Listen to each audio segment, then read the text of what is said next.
Hey everybody. I don't typically do videos, but I'm moving and I have this issue where I've got to take care of one of these baby latches. I don't have one on this side, but what I'm going to show you is that I've seen a lot of videos, tried various things, and it didn't work. Whether it was, different, like heating it up with a blow dryer and all sorts of stuff. It didn't work using a putty knife. At the end of the day, I used a typical kitchen knife. Not kitchen, like silverware knife. I've got 2 screws here, so I'm going to drill those out.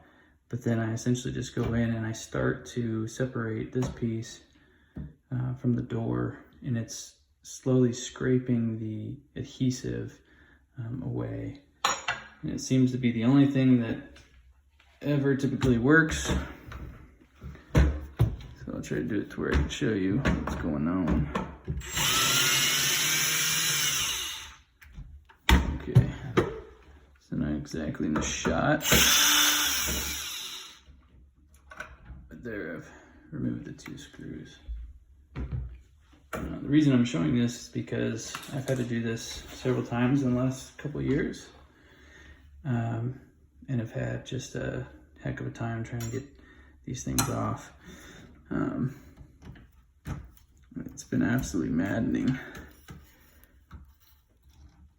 I tried the blow dryer tool, I tried floss and all sorts of stuff. So you can see that it's already starting to separate. And then I can use the knife to kind of start to pry. That seems to loosen up the adhesive.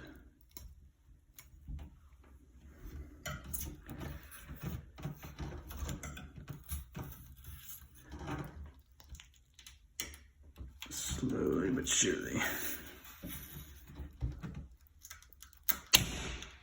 There we go. I've had it before where I tried to remove these and I've taken out chunks of wood. So these have been in place for 6 months. Recently had to move. So they've been in there for quite a while, but that's my to-do on how to remove those freaking kid safety latches.